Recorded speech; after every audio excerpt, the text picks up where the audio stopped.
Assalamualaikum warahmatullahi wabarakatuh. Kembali lagi di channel YouTube Karlina KHAR_Lina. Pada video kali ini kita akan membahas materi IPA kelas 8. Sebelum kita mulai penjelasan materinya, jangan lupa klik tombol subscribe-nya ya, serta like dan komen agar saya lebih semangat lagi untuk membuat video pembelajaran yang berikutnya. Baiklah, pada video kali ini kita akan membahas mengenai sistem pencernaan manusia. Pencernaan merupakan proses memecah makanan menjadi molekul kecil sehingga dapat diserap oleh tubuh melalui pembuluh darah. Pencernaan makanan ini terbagi menjadi dua. Yang pertama, pencernaan mekanis, yaitu terjadi ketika makanan dikunyah, dicampur, dan diremas di dalam mulut. Yang kedua, pencernaan kimiawi, terjadi reaksi kimia yang menguraikan molekul besar makanan menjadi molekul yang lebih kecil lagi pada proses pencernaan yang dibantu oleh enzim pencernaan yang terjadi pada lambung kita. Organ-organ pencernaan pada manusia terbagi menjadi dua, ada organ utama yaitu mulut, kerongkongan, lambung, usus halus, dan usus besar. Ini adalah gambar dari organ pencernaan utama manusia, dimulai dari mulut, kemudian ke kerongkongan, lambung, usus halus, usus besar, dan terakhir adalah anus.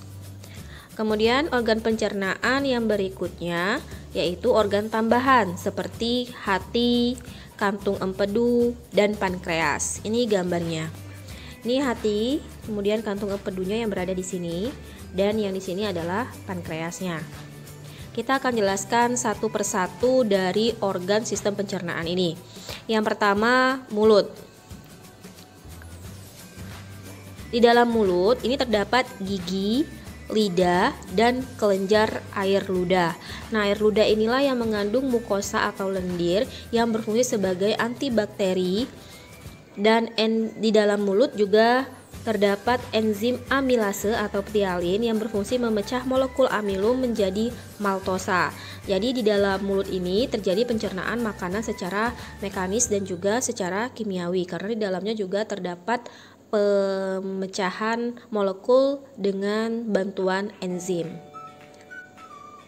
Nah, setelah makanan dikunyah di dalam mulut, kemudian masuk ke kerongkongan atau yang disebut dengan esofagus. Ini gambarnya. Ini makanan yang kita kunyah, kemudian yang dibantu dengan lidah, kemudian masuk ke kerongkongan atau yang disebut dengan esofagus. Nah, di dalam esofagus ini terdapat epiglotis. Epiglotis itu berfungsi untuk menutup ujung saluran pernafasan agar makanan tidak masuk ke saluran pernafasan. Kemudian otot kerongkongan berkontraksi sehingga menimbulkan gerakan meremas yang mendorong bolus ke dalam lambung. Nah, gerakan inilah yang disebut dengan gerakan peristaltik. Nih, gerakan peristaltik. Setelah makanan masuk di dalam lambung, ini akan dicerna oleh beberapa enzim. Ada enzim pepsin yang akan memecah protein menjadi pepton, dan ada enzim renin yang akan mengendapkan protein kasein yang terdapat di dalam susu. Setelah melalui proses pencernaan selama 2-4 jam di dalam lambung ini, maka bolus menjadi bahan kekuningan yang disebut dengan kimus atau bubur usus. Kimus ini akan masuk sedikit demi sedikit ke dalam usus 12 jari. Nah, pengaturan ini dibantu oleh adanya otot-otot yang tersusun melingkar antara lambung dan usus 12 jari. Setelah lambung, maka makanannya tadi masuk ke bagian usus halus.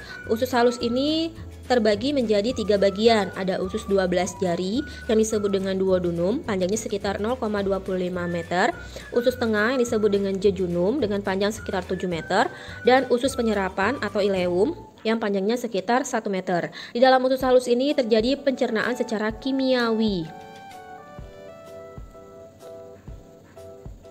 Di dalam usus halus terdapat saluran yang terhubung dengan kantung empedu dan pankreas. Getah empedu yang dihasilkan oleh hati akan mengemulsikan lemak, membuat lemak agar larut di dalam air. Pencernaan makanan dilanjutkan ke jejunum. Pada bagian ini terdapat pencernaan air yang sebelum zat makanan diserap. Zat makanan setelah melalui jejunum melalui bentuk yang siap untuk diserap. Penyerapan zat makanan terjadi pada ileum. Glukosa, vitamin yang larut di dalam air, asam amino, mineral yang diserap oleh usus halus akan dibawa darah menuju ke hati dan diedarkan ke seluruh tubuh. Sedangkan asam lemak, gliserol, vitamin yang larut dalam lemak akan diserap oleh usus halus dan akan dibawa oleh pembuluh getah bening menuju ke hati dan disimpan dalam jaringan lemak. Kemudian sisa-sisanya akan masuk ke usus besar. Usus besar atau kolon memiliki panjang sekitar 1 meter yang terdiri atas kolon mendatar, kolon turun, kolon naik, dan akan berakhir pada anus. Bahan makanan yang sampai pada usus besar dapat dikatakan sebagai zat sisa. Zat sisa yang berada pada usus besar ini berada di dalam usus besar sekitar 1-4 hari.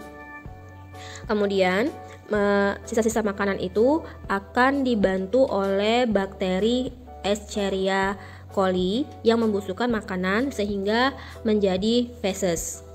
Demikianlah proses pencernaan makanan yang terjadi pada manusia. Selanjutnya, mengenai gangguan pada sistem pencernaan. Yang pertama, ada obesitas. Obesitas ini merupakan suatu kondisi tubuh yang memiliki kandungan lemak berlebihan sehingga dapat menimbulkan efek negatif pada kesehatan. Upaya untuk pencegahan atau menangani obesitas ini adalah dengan berolahraga dan mengatur pola makan. Yang kedua, ada karies gigi atau gigi berlubang yang merupakan kerusakan gigi akibat infeksi bakteri yang merusak lapisan gigi sehingga merusak struktur gigi. Pada umumnya, penyakit gigi ini disebabkan oleh kurangnya menjaga kebersihan mulut. Cara pencegahannya yaitu dengan memperbanyak minum air putih agar mengurangi plek yang menempel pada gigi. Yang ketiga, MAH. MAH atau yang disebut dengan gastritis merupakan penyakit yang menyebabkan terjadinya peradangan atau iritasi pada lapisan lambung. MAH ini dapat dicegah dengan cara makan yang teratur, makan secukupnya, cuci tangan sebelum makan, menghindari makanan yang memicu produksi asam lambung yang berlebihan seperti memakan yang asam, pedas, ataupun kopi. Kemudian hepatitis. Hepatitis ini merupakan penyakit peradangan pada hati. Orang yang menderita hepatitis memiliki gejala seperti sakit otot, persendian, demam, diare, sakit kepala. Itu gejala-gejala pada penderita hepatitis yang ringan. Jika sudah akut, ciri-cirinya bisa membesarnya hati, membesarnya limpa. Nah, virus hepatitis B ini merupakan penyebab utama dari penyakit hepatitis. Selain itu, penyakit ini juga bisa disebabkan oleh bakteri, jamur, protozoa. Gangguan pada sistem pencernaan berikutnya yaitu diare. Penyakit diare ini merupakan penyakit yang terjadi pada saluran usus besar yang disebabkan oleh infeksi bakteri dan protozoa. Penderita diare dapat mengalami dehidrasi karena air dalam usus terus-menerus dikeluarkan. Selain itu, penderita juga dapat mengalami mules-mules di perut karena kontraksi otot pada usus besar terjadi secara terus-menerus. Upaya pencegahannya yaitu dengan cara menjaga kebersihan makanan yang dimakan,